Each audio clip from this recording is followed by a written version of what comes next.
un poco más de un siglo. La mayor parte de esos 2/3 se va a la política del carbón, que empezó en España, la protección del carbón, en el año 1907. O sea que aquí tenemos a Zapatero inspirado por los gobiernos conservadores del principio del siglo XX, ¿no? Es una cosa, pues, en fin, parece absurda, pero ahí está. Claro, esto produce rendimientos políticos, porque una parte nada irrelevante, en fin, un buen chorro de millones, se va a lo que llaman los programas para las comarcas mineras, que es como lo de las peonadas de Zapatero, pero sin trabajar. O sea, te soltamos el dinero y ya lo repartes directamente, porque ¿para qué vais a trabajar en esto, no? Bueno, pues claro, esto da rendimientos electorales, etcétera. O sea, yo no digo que no tenga su explicación de carácter político, pero tiene ese comensal. El resto se va a la construcción naval, que lleva aproximadamente unos 40 años el proceso de reconversión y todavía no ha terminado. Claro, ¿cómo va a terminar? Si te enganchas al presupuesto y te dan dinero, ¿para qué vas a terminar? Esto es absurdo, ¿no? Eso es un incentivo a justamente no culminar el proceso. Al sector textil, el primer plan de reconversión, de reestructuración textil es del año 1951. Esto ya no es ya conservadurismo de comienzos del siglo, es que es franquismo puro y duro. O sea, bueno, luego está el calzado, que es un poco más tardío que el textil, etcétera. Bueno, en eso se gastan la mayor parte de los recursos. Claro, ¿qué dinero hay para impulsar las políticas que pueden favorecer la actividad de sectores que tienen o que pueden tener una demanda expansiva en el próximo ciclo expansivo que haya en la economía? Pues prácticamente no quedan casi recursos. Por tanto, también en este terreno la política de Rodríguez Zapatero es profundamente equivocada. Pero el problema, y con esto voy a terminar, no es solo que la política del gobierno esté equivocada, sino que además el gobierno compite con su política con otros 17 gobiernos que se gastan gran parte de los recursos públicos. En España tenemos un nivel de descentralización excesivo. Tenemos 1/3 aproximadamente del gasto público en manos de las comunidades autónomas. El promedio de los países federales está en el 20%. En Estados Unidos el 17%. Por tanto, bueno, pues no parece que todos los demás.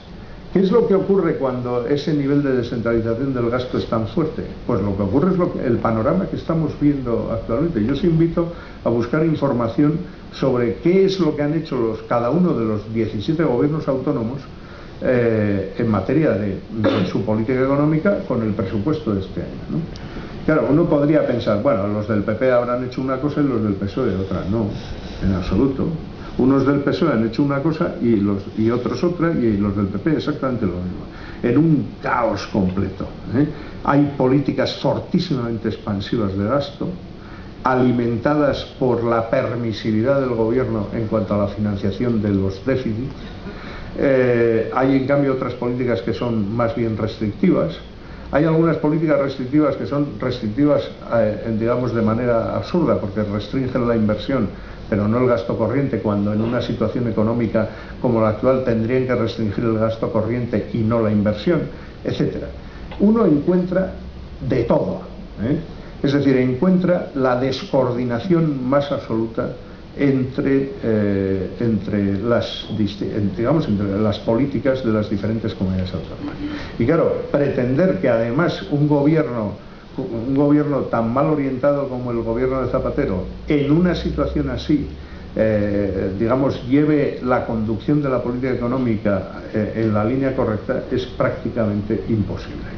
Por eso también, para corregir esta situación y para evitar el riesgo de que la crisis se nos convierta en una larga depresión, también tendríamos que proceder a reordenar la política económica entre todas las comunidades autónomas. La única manera de hacerlo, evidentemente, es replantear el marco competencial de las comunidades autónomas.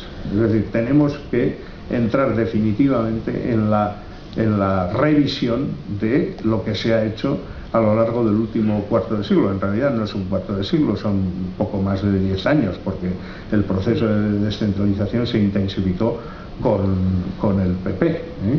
Esto lo digo como anotación colateral. La izquierda suele acusar a la derecha de ser contraria a la autonomía. Y claro, los que han hecho, digamos, los que generaron las condiciones a través de la transferencia de competencia para este caos que actualmente vivimos, no fue la izquierda, sino justamente la derecha. Y luego la izquierda se ha encontrado comodísima dentro de él, repartiendo prebendas a uno y otro: a ti te doy esto, a ti te doy lo otro, porque esa es la manera de mantener su alcance en lo que se refiere a la reorganización del Estado. Esto no quiere decir que haya que eliminar la autonomía, que quede bien claro. Simplemente quiere decir que hay que dejar a las comunidades autónomas aquello que gestionan adecuadamente y hay que quitarles lo que gestionan muy inadecuadamente.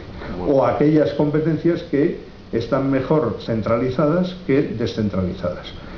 Y por tanto la revisión no consiste solo en que las comunidades autónomas reviertan hacia el Estado determinadas competencias, como puede ser el caso de la educación, que nosotros estamos reclamando, sino eventualmente que algunas competencias del Estado también vayan a las comunidades autónomas, si ese es el esquema más correcto para conducir los servicios públicos. Y bueno, ya con esto me callo y lo dejo ahí. Muchas gracias.